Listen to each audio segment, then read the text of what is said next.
Loving your life every day? Yes. Great. Monsieur Medicino, qu'est-ce que vous allez faire, Monsieur Medicino, si l'Alberta refuse, par exemple, d'appliquer certains de vos règlements ou de vos lois sur les armes à feu? Ils vont annoncer quelque chose cet après-midi, on n'a pas tous les détails, mais comment vous réagissez quand vous les voyez résister comme ça? Écoute, on va voir qu'est-ce que l'Alberta vont dire, mais d'abord, il faut observer que le projet de loi C-21 est un projet de loi avec un but de réduire la violence causée par les armes à feu. Nous sommes en train d'étudier ce projet de loi au comité de la sécurité publique. Le gouvernement va appuyer ce travail qui était très important. C'est aussi vrai que c'est dans la compétence de le gouvernement fédéral sous le sujet de le règlement des armes à feu. Il y a 20 ans que cet enjeu a été résolu par la Cour suprême. Et après, ce projet de loi sont passés en force. On va travailler avec toutes les provinces et les territoires pour l'implémentation. Est-ce que c'est responsable de leur part de dire comme ça on veut résister à des réglementations fédérales, à des lois fédérales? Il y a plein d'exemples où nous collaborons où nous travaillons ensemble avec les provinces et les territoires sur l'administration de justice, sur la sécurité publique. J'ai une très bonne collaboration avec Alberta sur, par exemple, les priorités sur la création de les services policiers pour les Autochtones, pour les Premières Nations. Donc, il y a une bonne collaboration. Là, il résiste, là. Ouais, on va voir ce qu'on va dire, mais c'est un projet de loi qui est très important. Minister, this is a very technical question, so I hope you'll bear with me, but there seems to be confusion in the gun control, gun rights community around what the definition that you brought forward actually means. And it's particularly around the terminology for design, that it's the guns that would be prohibited would be designed capacity. to have a detachable magazine of 5 for which it was rounds originally designed. Can you? But that's exactly it. So the legal definition that you propose does not say originally designed. It says design, and so people think that it would ban virtually all semi-automatic centerfire rifles because all of them have these aftermarket magazines. Yeah. Can you please clarify if it's intended to be originally designed, i.e. the original design of that gun, and therefore much more restricted? Can you please clarify that? Yeah, I mean, look, I think you are touching on one of the real intricacies around the language which constitutes the evergreen provision, which is designed, the rationale of the evergreen provision is to move forward with a model agnostic approach around creating a zone that is going to capture prohibited assault-style rifles. And we think that by having this provision in place, two very positive objectives will be reached. The first is that you move away from cherry-picking models, which can be politicized, and obviously, as you heard me say yesterday, we want to take the politics out of this. We want to bring the temperature down and have a responsible, civilized debate, which is based on facts, as opposed to fear or disinformation. And the second thing is that by entrenching this evergreen provision into the law, as opposed to just using an administrative instrument like the order in council, it will have a more enduring and lasting effect so that future governments who may have a different view. Can you answer the question on the definition? Are you going to change it to say originally designed? So I don't want to preempt the work of the committee, okay? But what is your government's intention? That's the question. Is your government's intention to ban virtually all semi-automatic centerfire rifles, or is it to ban the ones that are more restricted through the additional word of originally designed? Well, so again, I don't want to preempt the work of the committee. The committee is studying the definition. They're hearing from experts on how we have created those objective criteria. So, for example, muzzle force, the bore diameter, the semi-automatic. You're not preempting the work of a committee to say what your government's intent was, though. I'm asking if you can clarify the intent. And we want to be sure that we get the language completely aligned with the intent. What is the intent? I'm describing what the criteria are, including the last one around magazine cartridge capacity to be eligible for the receipt by the gun. So that is precisely what we're moving forward with. But is it originally designed or is it not? What is the intent? I believe that the intent is originally designed and making sure that we get clarification about that, but I also don't want to preempt the evidence that will come forward by experts in law enforcement who have looked at these objective criteria to make sure that we get the parameters. And right. does the government have any? I'll come back to you. Does the government have any? Does the government have any concerns about national security with TikTok and its operations? Because we're seeing more and more countries take some sort of restrictive action. The U.S. has legislation that's looking at barring operations from TikTok. What is the government's point of view on this, and will you be looking more into this? Well, first, I think it's important to underscore that social media can be a vector for threats around cybercrime, including potentially foreign interference. And so the legislation that we recently tabled, Bill C-26, around creating a number of different critical infrastructure priorities is designed to put in place the tools that are necessary to guard against the potential vectors of risk when it comes to foreign interference, including as it relates to social media. So I know that, for example, in the United States, there is a conversation that is going on there with regards to TikTok.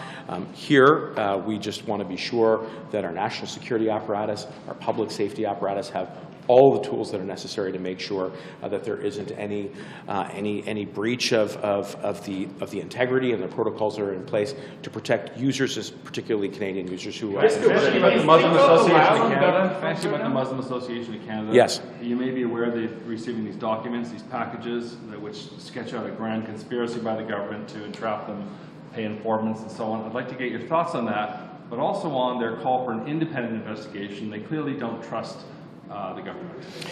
So I'm going to say a few things right off the top. First, I've just become aware of these allegations, which are very serious, which, to my initial reading, would suggest that a very prominent, well-known organization that represents the Muslim community may have been the target of a fraudulent entrapment, which is, of course, very disconcerting. We have been in initial touch with law enforcement, and I understand that they are conducting their investigation to get to the bottom of this. The second thing I want to say is that it is precisely because of the intersection and the relationship between the Muslim community and other ethnic communities and law enforcement that we have to be vigilant about treating these allegations seriously, doing it in a way that is culturally sensitive. And that's one of the reasons why we brought forward Bill C-20, which would create a new Public Complaints Review Commission, which would allow Canadians access to be sure that allegations like this are treated seriously, that there is independent civilian review of the conduct of the RCMP and the CBSA for the first time, I would add, to make sure that there is trust and confidence in all of our institutions, including obviously the RCMP. Just a follow-up question. Sure thing. Please. Some of the most egregious alleged efforts here are by the CRA, which is not a law enforcement body, the Canada Revenue Agency. The Muslim Association wants an independent review. They obviously don't trust the RCMP. They don't trust a lot of the law enforcement agencies. Are you saying you're going to leave it to the RCMP to investigate this, or will the government have some kind of independent investigation of what's going on here that is outside of the RCMP? Well, in the first instance, I want to be sure that, as again, just having learned about the allegations this morning through your report, that we touch base with the RCMP to see what steps they are taking, obviously to conduct an investigation into the allegation itself, which is that there was a fraudulent, not a legitimate, but a fraudulent entrapment operation that was carried out against them. It's profoundly concerning. Look, with the history of the community's interactions with the RCMP and other institutions, it's very important that there's transparency about exactly what happened here. And obviously, if anyone broke the law in a way to target this organization, that there should be an investigation and appropriate consequences that would follow from that. And I would just add, with regards to the independent nature of the inquiry which you've asked about, that's one of the reasons why Bill C-20 is so important, so that there can be robust civilian review of the steps, including investigative steps that are taken by the RCMP. With regards to the CRA, I know that there has been, I believe it's an ongoing audit with that organization, but we'll defer to my colleague, Minister Leboutier. Minister, on the list of firearms, can you also... I'll come back, Mary. I just want to give a chance here. Are your lawyers looking at what to do if Alberta does invoke a Sovereignty Act to fight against the gun ban bill? Because it looks like they're about to do that in a few minutes. Well, so let me say what I said in French a little bit earlier. In the first instance, Bill C-21's goal is to reduce gun violence with common sense policies like the national handgun freeze, red flag, yellow flag protocols, additional tools for law enforcement to go after hardened gun traffickers. There's a lot of good policy that has been informed by the advice and the consultation that we've had from law enforcement, from industry leaders, from Canadians across the spectrum. With regards to Alberta, we'll wait and see what they say, but it has been a resolved matter of Supreme Court jurisprudence that when it comes to the regulation of firearms, that falls within the jurisdiction of the federal government.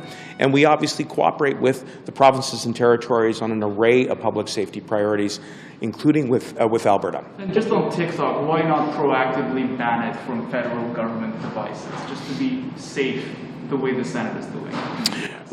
Well, first, I'm not sure that they've actually done it yet. I think they're just on the precipice of having that discussion. But when it comes to a Canadian approach, we equip our national security apparatus with the tools that they need to protect Canadians, to protect their privacy, to protect their personal information on social media platforms. Social media is a vector of risk and potential threat when it comes to cybercrime or foreign interference, and we'll continue to make sure that we put the resources and the tools that are necessary to protect them. Minister, on the list, you said particularly that you're not cherry picking, that this whole idea of this quote-unquote just to move away from that idea. To move away from yes. Except at the same time, you are taking a list that's in regulations, putting it in legislation, admitting it's done to constrain future parliaments, and you're adding more guns onto it. So you are still cherry picking at the same time that you're saying you're not, and that this definition is supposed to move away from it. Can you explain why?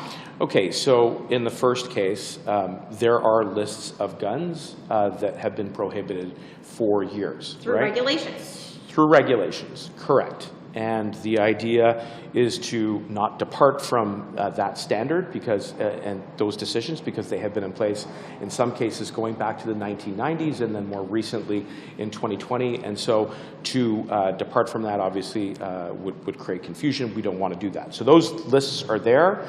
They will be entrenched in the law, and there will be clarity about that. There won't be any ambiguity about which guns are prohibited under those lists. If I could just be permitted to finish, because I'm trying to be responsive to your question, Marika. The point of the evergreen is to move away from that practice and to alleviate some of the pressure on officials and experts to revisit this every year or every 2 years or, sometimes arbitrarily even longer than that, and to rather have some more efficiency around how it is that we prohibit guns which are too dangerous to be in our neighborhoods, in our streets. And that is the point around creating those criteria. I understand that. My question was, why are you at the same time adding new guns that don't even fall under this definition that you've created? That's supposed to be the clear legal delineation between what is allowed and what is not. You are putting the listed ones that have been previously listed into law, but you are also adding new ones to that list. And I don't understand why that was done if the whole point of a definition is to get away from the cherry picking that you just identified. Yeah, no, look, it's a fair point. And but why then? Explain. I'm going to explain. We are taking some transitional steps by also having a list, but to move away, not overnight, not all in one fell swoop, but why would a transitional step become law? If it's a transitional step, you wouldn't put it in legislation. To have clarity around those additional models which may, in our judgment, be too dangerous to be left in the community. That's why. But they don't meet the definition that you've created. Well, I've given you an answer. My point is that it is not a binary system, right? We want to create the transition, and by having a list, which is very clear and transparent.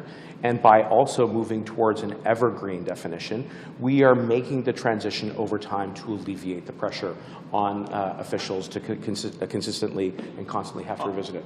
Did you want to ask anything, or are you just here to watch? Okay, thanks, Marika. Watching the show. Okay, thanks very much. On Alberta, just one last question on Alberta. Where does this leave the RCMP in the sense you have two competing jurisdictions battling over these gun bans, and could this create more public safety concerns if they have to deal with confiscating guns while you have one jurisdiction saying no, this isn't constitutional, and the federal government saying yes, we can do this? Look, I am confident that the Supreme Court has examined this question around federal jurisdiction over the regulation of firearms.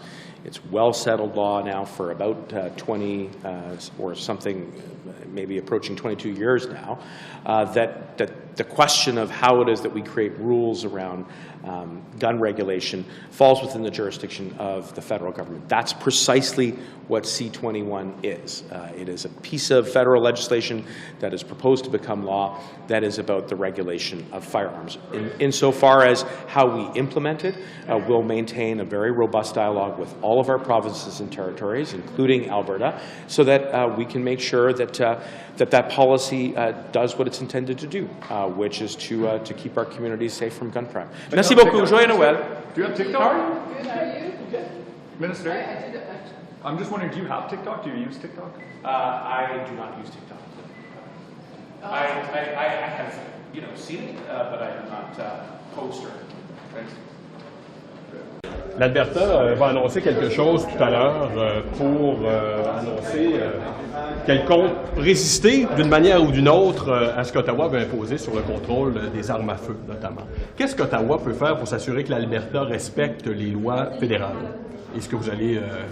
On a une constitution.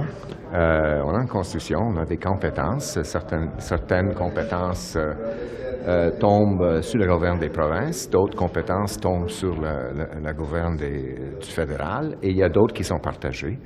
Le code criminel fait partie des compétences du fédéral, ainsi que les décisions des tribunaux, surtout la Cour suprême, pour les armes à feu, qui disent clairement que ça tombe sous la compétence fédérale. Et donc, on attend que les forces policières appliquent la loi et que les provinces qui sont responsables pour l'administration de la justice font leur part. Mais il faut suivre la Constitution. C'est la base de notre pays. C'est quoi vos outils si jamais vous sentez une résistance, il y a des corps de police qui refusent? Je vais pas parler des cas hypothétiques, mais il y a des institutions à travers le Canada, les tribunaux, etc., qui pourraient être employées. Mais on est loin de là, et je réitère qu'on a une constitution, c'est la loi fondamentale du pays, et la loi doit être respectée. Minister, Merci. what did you think of Justice Major's comments on the Sovereignty Act in Alberta? I haven't seen them, to be honest with you. Basically saying that there's nothing wrong with the province trying to ensure that a federal government is only acting in its own jurisdiction. Well, that's been part of Confederation since the beginning.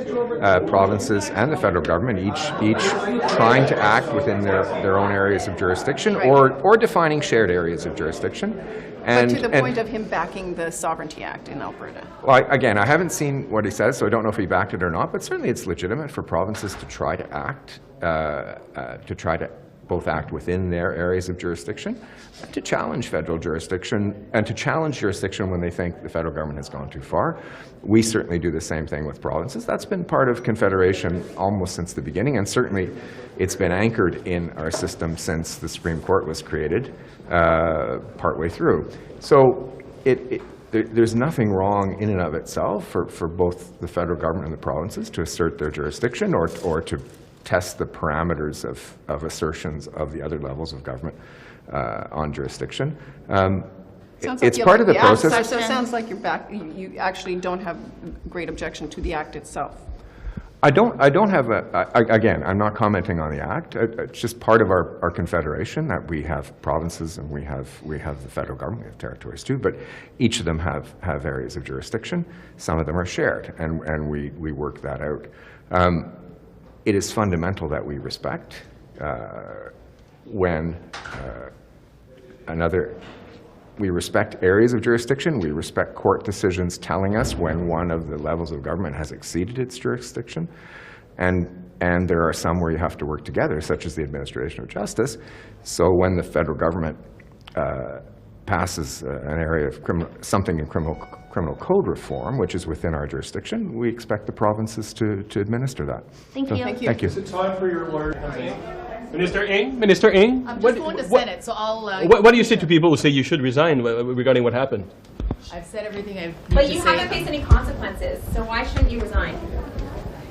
We're trying to get confirmation if you've told the Assembly of Manitoba Chiefs that Ottawa would pay for a feasibility study, read the landfill search. Oh, good. Yeah, no, we did. Yesterday I had a chance to speak to AMC Chief Kathy Merrick to confirm that we will be funding the feasibility project around the site.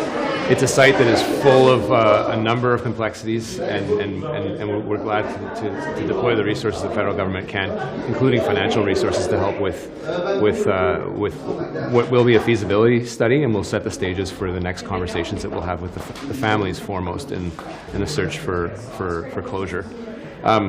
This is something where we are working with the City of Winnipeg Police Force, the Province of Manitoba, and the Mayor's Office to make sure that we are having a coordinated approach with what is a very, very difficult situation for families looking for perhaps even to recover remains of their lost ones. So we don't want to be tripping over each other. We want to make sure we're doing this in a way that is sensitive to the needs of the families foremost, and obviously glad to oblige on supporting financial requirements of a feasibility study. Thank you very much, Mayor. Just on this, can you quickly explain why it's why you think a feasibility study needs to be done when Winnipeg Police have said we've looked at this, we're not going to be able to find the bodies? Well, first and foremost, the families want more answers than simply what the Winnipeg Police has said. The Winnipeg Police has said that this is more of a humanitarian recovery effort. For the families, that means that we have to look at the resources that are available, whether they're within the resources of the police forces in Winnipeg or within the province of Manitoba or the federal government, to see what resources are necessary to recover bodies. First and foremost, there needs to be a culturally sensitive feasibility study done to make sure that we are staging this in a way that really is respectful of the family's needs and what they're asking us and the Manitoba government to do. Thank you. Yeah, no problem. Thank you very much. Merry Christmas. Merry Christmas. 6-8, but A couple different questions for me. I'm asking about Afghans who used to work for the Canadian Armed Forces within Afghanistan. The ones that are still in country appear to still be in limbo. Their applications don't seem to be moving quickly. What do you say to that?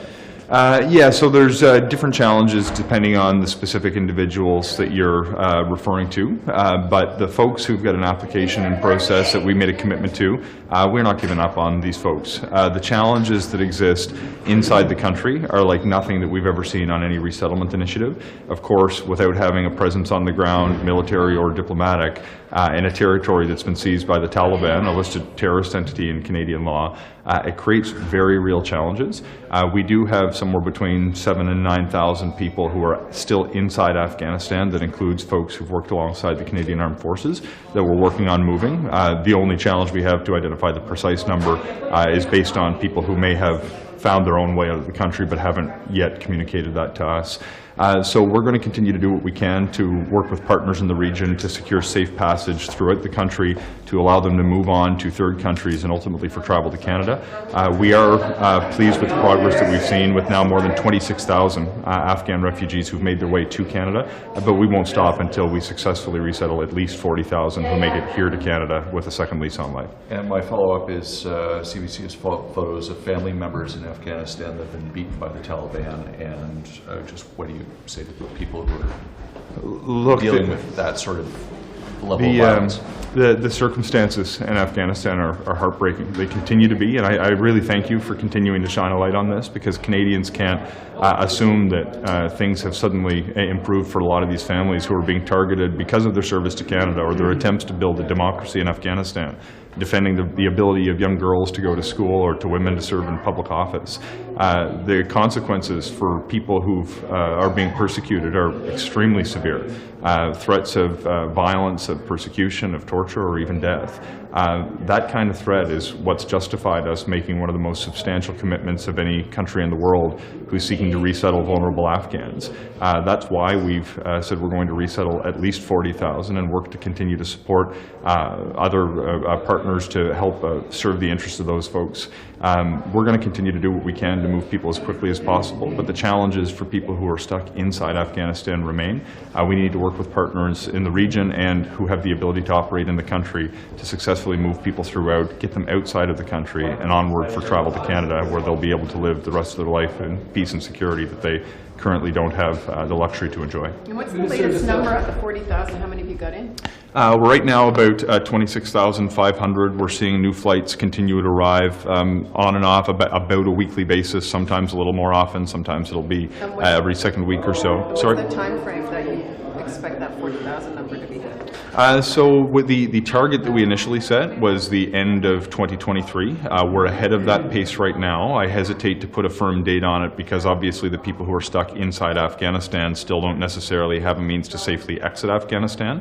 At the current pace, we will be sometime in the middle of next year, but that makes assumptions about securing safe passage outside of the country that have not yet been locked down, that we're continuing to work on every day. But to your question, it's about 26,500 are safely in Canada now, with more arriving on average about a charter each week. Minister, for the special immigration program for people who don't qualify for refugee status coming out of Afghanistan, we're hearing from some of our sources that the 3,000 cap on there was reached out within a few hours of the program opening. Why the 3,000 number, and is there any consideration of expanding that since there is a desire here for more people to privately sponsor people coming over from Afghanistan? So thank you for the question. So when you're trying to allocate spaces, when you go through any program that gives permanent residency to people, because each year we have a finite number of permanent residents that we plan to welcome into Canada, that includes people who come under humanitarian streams as refugees who will become permanent residents in Canada. But I just want to be very clear on one particular point. It's not just the 3,000 people that we've waived the refugee status determination for private sponsorship. We've also not required the refugee status determination for people who are being resettled through sponsorship agreement holders, which are also privately sponsored. We've also not required a refugee status determination for people who come under the special immigration measures, who are coming because of their service to Canada, or for the 5,000 spaces who are extended family members of interpreters who were resettled here previously. What we've tried to do is to make it as easy as possible, given the extraordinary circumstances, to have people qualify for our program on the basis of the grounds of their persecution, their contributions to Canada, or their family relationship to those who've had a contribution. So though we've made the decision to waive the refugee status determination for those 3,000, we've done that for many thousands of others as well, depending on which stream people have come through. And with the 40,000 goal, as you were saying, Canada is ahead of schedule on that. Is there any consideration of revisiting that cap as a route to expand it down the road as this crisis continues? Well, right now we've made the commitment to resettle at least 40,000. Our initial commitment on Syria was 25,000. There's now approximately 80,000 Syrians who've come. This is the goal that we've set for this year and to achieve by the end of next year. What decisions we may take as a government, I never want to close the door on doing what we can to help some of the world's most vulnerable. But we have to remember that we're also responding to many other crises around the world. Canada, each of the last 3 years, has resettled more refugees than any other country in the world. Each of the last 2 years were responsible for the resettlement of more than 1/3 of the global total who have been resettled and given permanent residency. We're going to continue to do what we can to be a world leader when it comes to refugee resettlement, including in Afghanistan and elsewhere around the world as well. The farmers of Canada say you're doing it on their backs. The fertilizer taxation, and Louis joined me as well. He's also asking about this. Could you help us understand the issue and farmers' concerns? Sure. So I think Canadians understand and support Canada's decision very early after the Russian invasion of Ukraine to withdraw most favored nation trading status from Russia. That put Russia in the same category as North Korea and denied Russia trading privileges with Canada. Given the horrendous war crimes they're committing in Ukraine, I think that is entirely appropriate and something that I think Canadians understand and believe in. Je vais continuer. Alors, la première chose à comprendre, c'est que juste après l'invasion illégale et barbare de l'Ukraine par la Russie, le Canada a changé nos relations de commerce international à la Russie. Maintenant, on traite la Russie comme on traite la Corée du Nord. La Russie n'a pas et ne doit pas avoir des privilèges en ce qui concerne le commerce international avec le Canada. Nous ne voulons pas aider la Russie financièrement dans cette guerre. Une guerre que vraiment touche nos intérêts nationaux, touche la sécurité nationale du Canada, et aussi une guerre dans laquelle les crimes barbares sont commis chaque jour. When it comes to fertilizer, it's important to remember that Canada is a major fertilizer producer, and that puts us broadly in a strong position. We do recognize that some Canadian farmers, because of their historical relationships and historical dependencies, have been affected, and we think it is very appropriate to have a conversation and make an effort to acknowledge that and to support those farmers. And I am working closely with the Minister of Agriculture to support her in her work to be sure that we as a country bear in mind the very specific interests of those farmers who, through no fault of their own, have this historic relationship. The work is ongoing, and we'll have more to say soon. Alors, sur le 34, parce que, juste si vous permettez, c'est un montant d'au moins 34 millions que les agriculteurs se retrouvent à avoir payé en tarif sur le total du 115 millions. Est-ce que vous êtes prêt à les compenser, à les indemniser? Parce qu'ils ont porté, peu importe que ce soit légitime ou pas, ils se retrouvent à porter un gros du fardeau de cette année-là. Est-ce que vous allez les aider? Est-ce que vous allez les rembourser? Je comprends très bien la situation. Et ce n'est pas la faute de ces producteurs agricoles. C'est à cause des relations commerciales historiques avant la guerre, on comprend ça. Et on est en train de travailler avec la ministre de l'Agriculture, Marie-Claude Bibeau, de trouver une façon de régler la situation. C'est un travail qu'on doit faire, on va faire en étroite collaboration avec les producteurs agricoles. Mais la volonté existe de notre côté et la ministre Bibeau est en train de travailler, de consulter avec ses producteurs agricoles. Donc la porte est ouverte, si je comprends bien. La porte est ouverte, absolument. And just quickly, mortgage stress test. Can you tell us a bit about just maintaining the current rules there, just amid rising interest rates? Absolutely. One of Canada's fundamental economic strengths is that we have a well-regulated financial system, and that includes that we have a well-regulated mortgage system. And Canadians, that kind of sounds like an abstract thing to say, but if you think back to 2008, when other G7 economies, other Western industrialized economies had a full-blown financial crisis, which brought down banks in the banking system, which caused real hardship and misery for millions and millions of people. The fact that Canada is careful and that we have a well-regulated mortgage market and mortgage system really protected us then.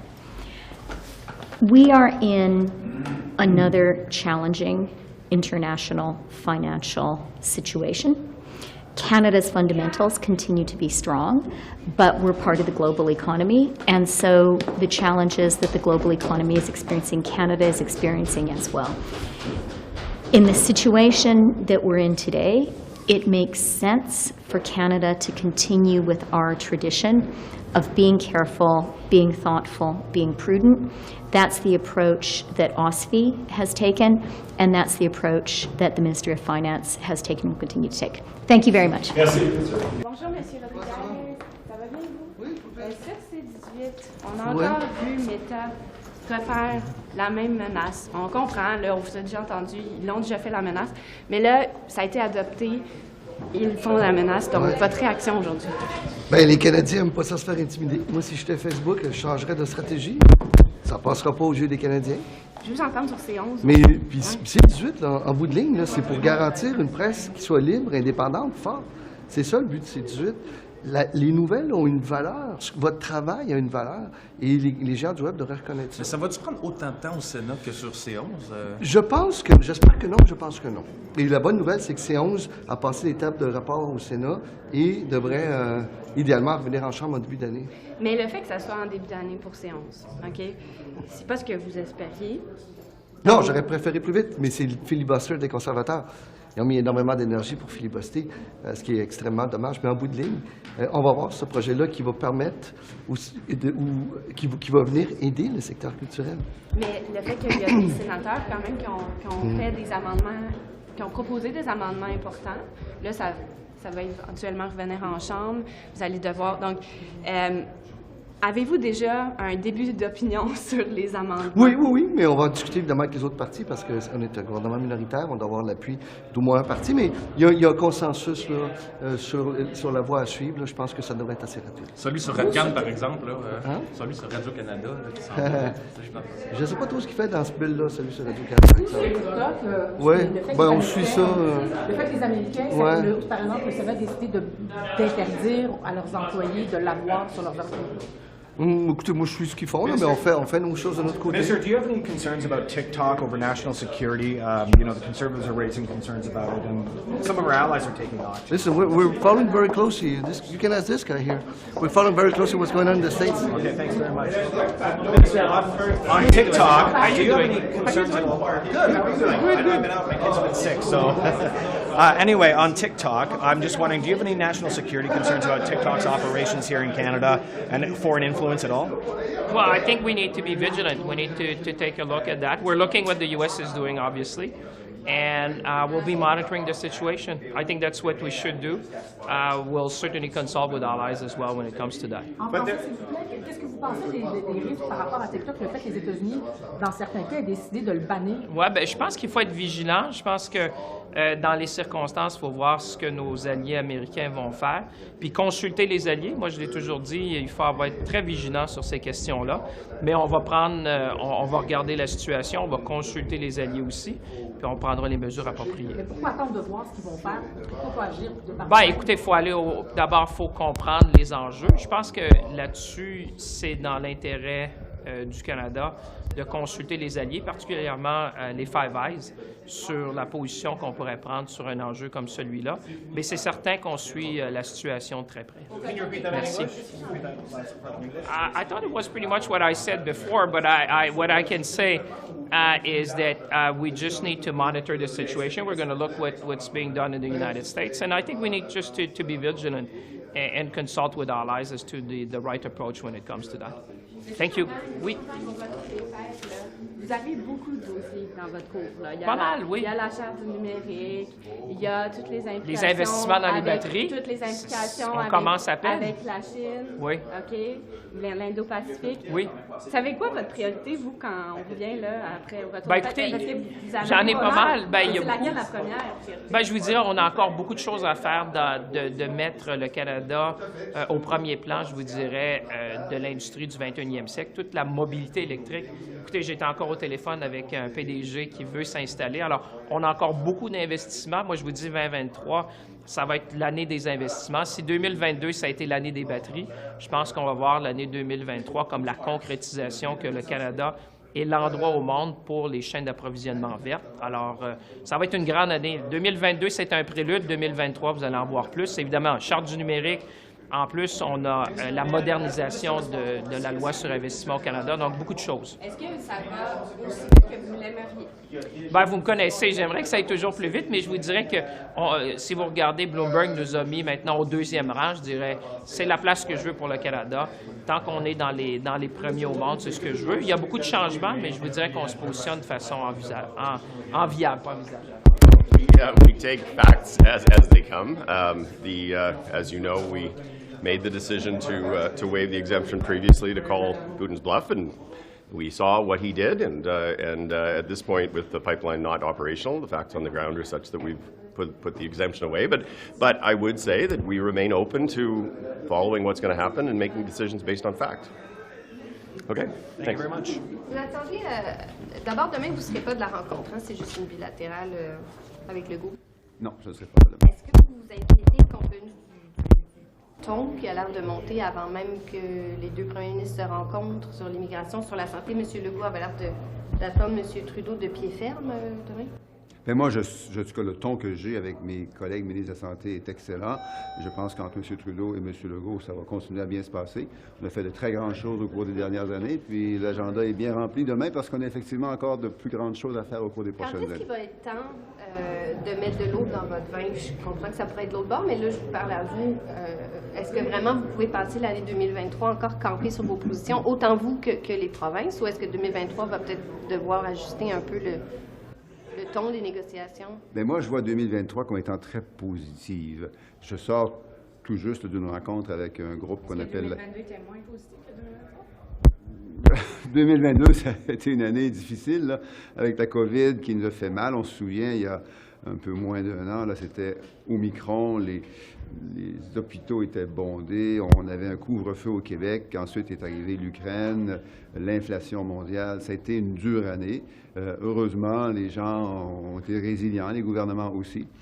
Mais je sors tout juste, pour revenir donc à 2023, je sors tout juste d'une rencontre avec la coalition d'action pour les travailleurs en santé, des organisations de partout au Canada, qui sont là pour nous aider à travailler ensemble avec les provinces et territoires, pour signaler à quel point le recrutement, la rétention, la reconnaissance des compétences des travailleurs de la santé, ça fait que c'est clé pour traiter de la crise dans nos hôpitaux, mais plus largement aussi pour régler les problèmes de notre système de santé à plus long terme. Parce qu'on ne se le cachera pas, c'est difficile, très difficile maintenant.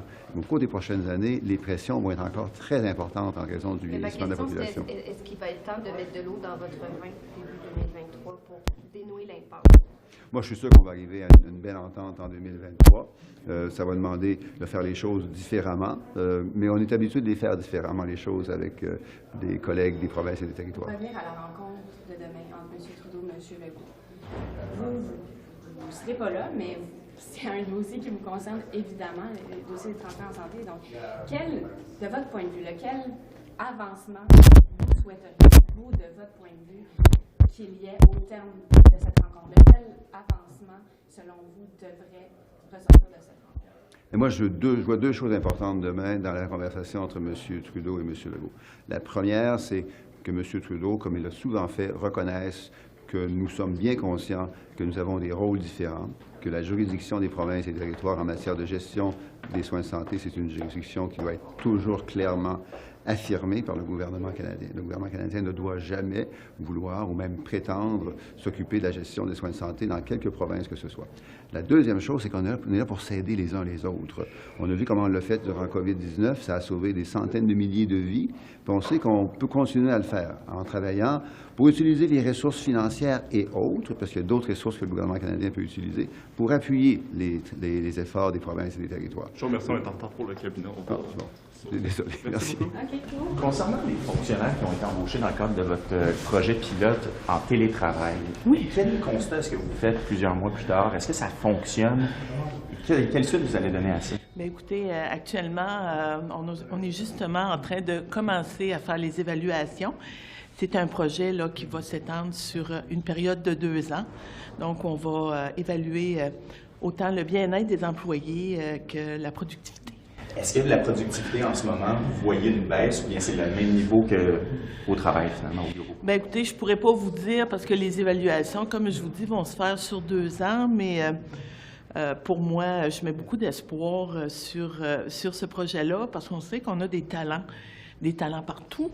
On voit aussi avec les problèmes de pénurie de logement, d'avoir des gens qui partiraient de régions plus éloignées où tu es installé, tu as un appartement, puis même des gens qui sont à Montréal pour venir vers Ottawa. Donc, moi, là, d'aller vers le télétravail, je pense que c'est une bonne formule. Puis c'est une bonne formule aussi, autant pour impliquer les gens des communautés autochtones, les personnes handicapées.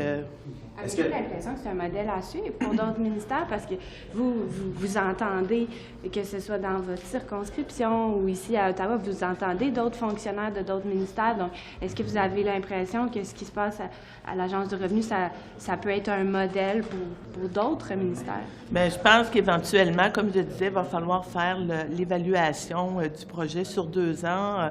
Autant des gens qui viennent du Lac-Saint-Jean, de l'Abitibi, du coin de la Baie-James, des îles-de-Madeleine. C'est pour ça qu'on se donne une période de 2 ans pour faire l'évaluation du projet, mais je fonde beaucoup d'espoir aussi sur ce projet-là, comme je disais, pour aller chercher des talents partout, puis d'offrir des opportunités à comme je disais, des personnes handicapées ou les gens des communautés autochtones. S'il devait y avoir une politique du secrétariat du Conseil du Trésor qui oblige les fonctionnaires à retourner 2 à 3 jours par semaine, par exemple, au bureau, est-ce que ces employés-là qui sont dans le cadre de ce projet pilote-là devraient aller au bureau? Bien, écoutez, je ne peux pas vous répondre pour l'instant. Il faut vraiment se donner là, le temps là, de bien évaluer le projet. Merci, puis joyeuses fêtes à tous.